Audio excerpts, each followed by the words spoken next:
Last month marked 3 years since Russia launched a full-scale invasion of Ukraine. During that time, thousands of civilians have been killed and injured, the economy shattered, and infrastructure destroyed. For more on this, we are now joined by photographer Samara Pearce, who's joining us live from London. Samara, very good morning to you. Thank you so much for making time for us.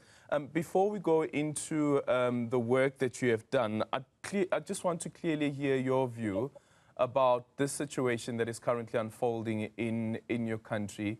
3 years on, there have been various proposals that have been made that would lead to peace, but there's also been the backtracking around some of the agreements that also took place. What's your view around what's currently playing out? In the UK, I'm very proud of Keir Starmer for standing with Ukraine consistently.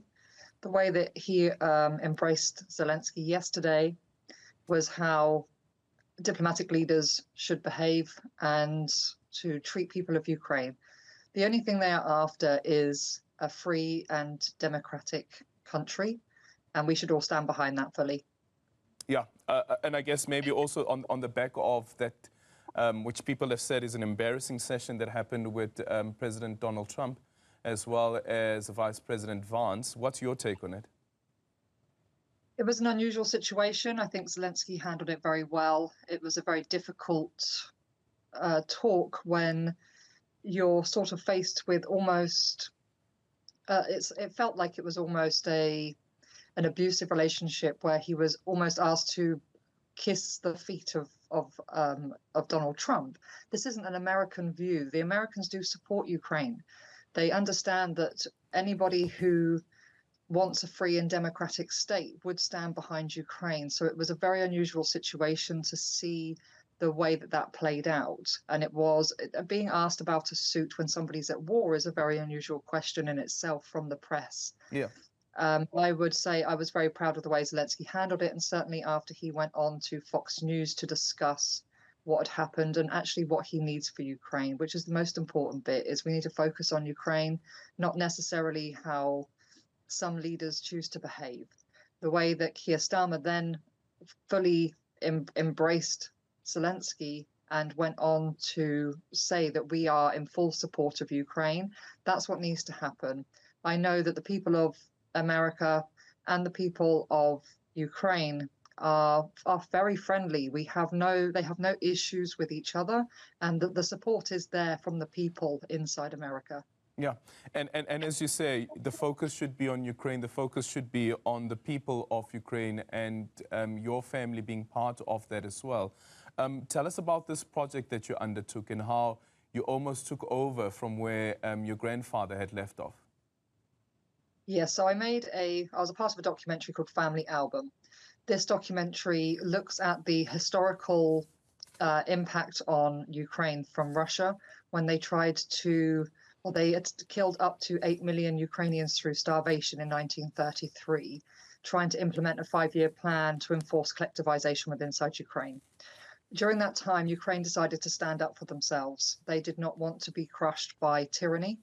And this meant that up to 8,000 Ukrainians lost their life. This same thing is playing out again. In 2014, Russia had an impact on Ukraine. They invaded up until Donbass area. And again, when the full-scale invasion happened in 2022, food again was used as a weapon. They not only removed grain from fields, but they also mined those fields so the farmers could not go back in and plant more crops afterwards. So this is a very important aspect, that it's not about the propaganda that you hear. This is a continuing threat that Russia feel by Ukrainians, because they will always stand up for themselves and they will always fight for democracy and what is fair. And Russia does not like this, because if you had tyranny within inside Russia and they could overthrow the government, then that would be very much against what the people in power there want. So they do not want to allow the feeling that Ukrainians have to leak into Russia.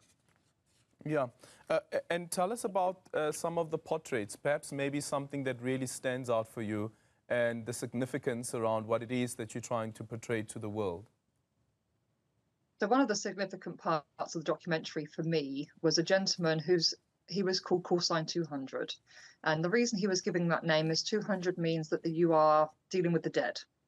And he, when he had an attack in his city, he actually took it upon himself as a civilian to bury the dead in a safe manner near the graveyard. And the reason he'd done this was for his own religious beliefs, because he thought it was about respect, because of disease in the area, and because he's known this people his whole life.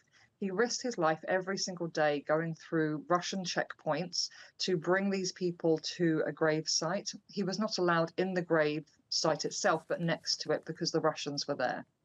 At one point, he was actually held at gunpoint himself and told to dig his own grave because they didn't know who he was when new soldiers had come in. Thankfully, the gentleman in charge was the same gentleman. He knew this guy and wanted him to continue his work because it not only kept Ukrainians safe, but it kept the Russian soldiers safe from disease when there's too many dead people on the streets. So he was allowed to continue. He still does this today. And the reason why his story was so important to me was he was just a civilian. And not only did he think about that day right there and then about being able to give respect to the dead, but he also done it in a way that it was documented. So once the invasion in that section, they were pushed out once the soldiers were removed by the Ukrainian military, they could actually be documented. So everything is preserved for the government so they can do checks to find out who actually died in that attack. Yeah. Tell us about the last time, Samara, you were in Ukraine. Maybe describe what you saw compared to what had been there before. So I started going to Ukraine in 2012, and the country has changed significantly. At the time, you could feel that people were still trying to stand up. They had issues within the country, but they wanted that change and they were going to fight for it, which led to Maidan.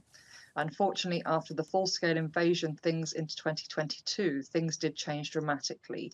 You have buildings that have been destroyed, certainly historical buildings, things that are dealing with arts and culture, again, attacking the core base of language and culture within inside Ukraine to try and create fear with the Ukrainian people. I've seen schools that have been attacked. I have seen nurseries that have been attacked. These are not a threat to Russia.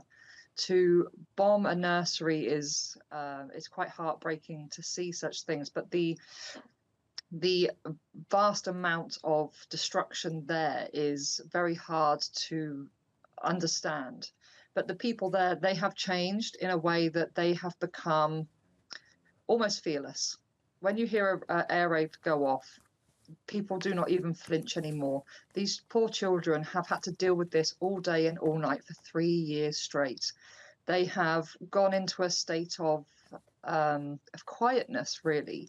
Yep. They understand what their life is. They understand they have to continue going through this every single day.